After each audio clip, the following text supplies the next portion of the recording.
Shalom PJJ Sektor 6 yang dikasih Tuhan, menjua-jua. Selamat malam, shalom kepada setiap kita. Kita akan ber-PJJ online pada malam hari ini dan firman Tuhan yang kita akan renungkan bersama terambil dari Kolose 3 ayat 1 sampai ayat yang keempat. Namun sebelum kita merenungkan kebenaran firman Tuhan, kita bersatu di dalam doa, kita berdoa. Kami terus bersyukur kepadamu ya Tuhan, Engkau Allah yang mengasihi kami, dan di tengah-tengah situasi yang belum memungkinkan kami untuk bersekutu bersama di gerejamu yang kudus, kami tetap bersyukur, kami boleh beribadah dari rumah kami masing-masing melalui PJJ online ini.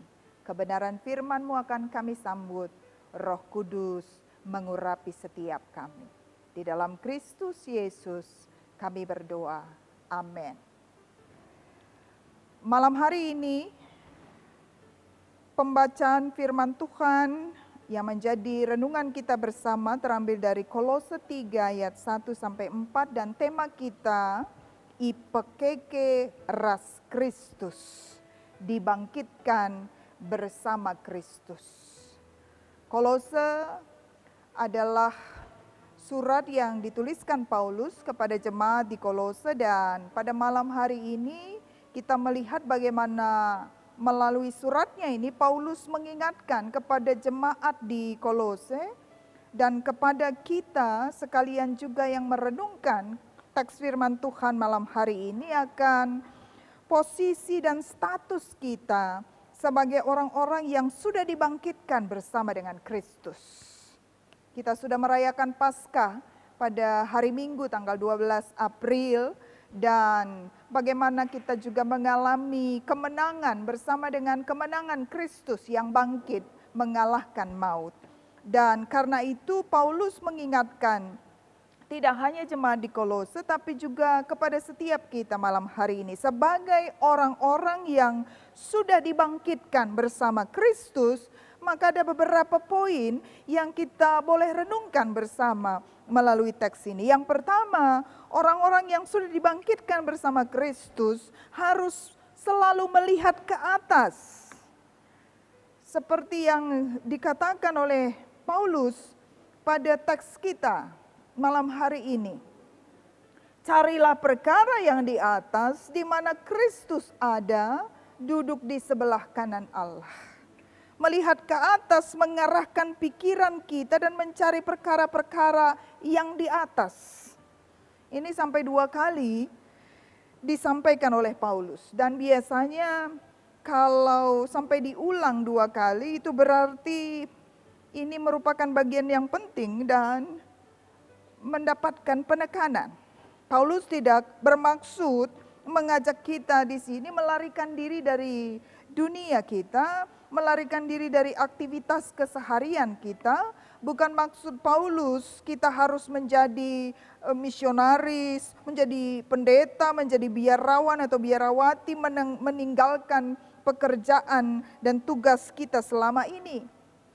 Tapi kita tetap dalam lingkungan pekerjaan kita tetap dalam lingkungan keseharian kita, tapi dari sejak sekarang, from now on, sebagai orang-orang yang sudah dibangkitkan bersama Kristus, kita harus melihat segala sesuatu dalam terang Kristus. Tidak lagi berfokus pada hal-hal duniawi dan menjadikan hal-hal di dunia ini tidak lagi menjadi tujuan utama hidup kita.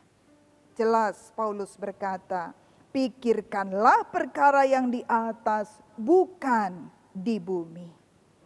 Paulus berkata pada ayat yang ketiga, sebab kamu telah mati dan hidup tersembunyi bersama dengan Kristus di dalam Allah. Karena itu maka hidup kita yang selama ini mungkin dikuasai keinginan daging telah mati bersama dengan kematian Kristus. Ada banyak orang yang sekalipun sudah mengalami kebangkitan bersama dengan Kristus, tapi masih memusatkan hidup kita dan seringkali lebih terfokus kepada hal-hal yang lebih duniawi ini. Dan hari ini kita diingatkan, sebagaimana yang Paulus katakan, William Barclay, seorang teolog dan juga seorang pendeta dari Scotland, dalam buku tafsirnya berkata, orang Kristen akan lebih memikirkan bagaimana hidupnya memberi daripada menerima, melayani daripada menguasai, mengampuni daripada balas dendam. Inilah hidup yang sudah mengalami kebangkitan bersama dengan kebangkitan Kristus. Jadi tidak mempersoalkan ketika kita diminta untuk berbagi, kita tidak lagi bersoal nampati lalap atau mengeluhkan itu. Atau kita tidak lagi berpikir bagaimana kita dapat menguasai orang lain. Jadi tidak lagi berpikir ketika tersakiti, bagaimana membalas sakit hati kita kepada orang lain. Dan hari ini kita diingatkan, cara pandang dan cara pikir orang-orang yang sudah mengalami kebangkitan Kristus. Tidak lagi mengalami cara pandang dan cara pikir seperti konsep dunia ini, melainkan memiliki cara pandang Tuhan, konsep berpikir yang mengarahkan pandangannya dan pikirannya kepada hal-hal sorgawi. Lalu poin yang kedua, orang yang sudah dibangkitkan bersama dengan Kristus, dia harus melihat ke belakang, sebagaimana Paulus tadi katakan, sebab kamu telah mati dan hidup tersembunyi bersama dengan Kristus di dalam Allah. Kita perlu menengok ke belakang kepada kematian Kristus, di mana dosa-dosa kita sudah dibayar, di mana dosa-dosa kita sudah dilunasi dan diselesaikan. Dan orang yang sudah mati bersama Kristus, dosanya pun telah dimatikan dan kita tidak lagi hidup dalam dosa karenanya. Dan poin yang ketiga, sebagai orang-orang yang sudah dibangkitkan bersama dengan kebangkitan Kristus, maka kita diajak untuk melihat ke depan. Apabila Kristus yang adalah hidup kita menyatakan diri kelak, kamu pun akan menyatakan diri bersama dengan Dia dalam kemuliaan.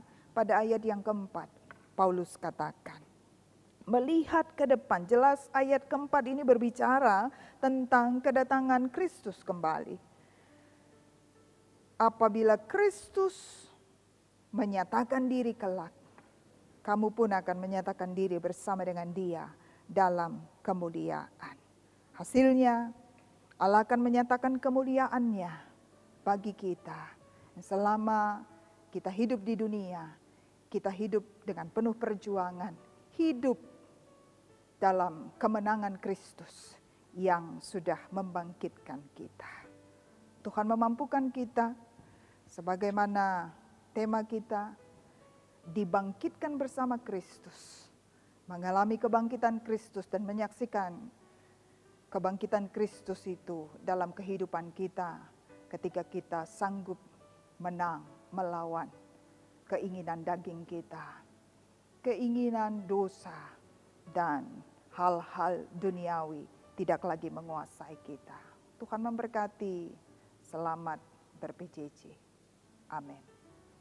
Kita akan bersama-sama berdoa untuk renungan firman Tuhan yang sudah kita renungkan bersama. Kita berdoa.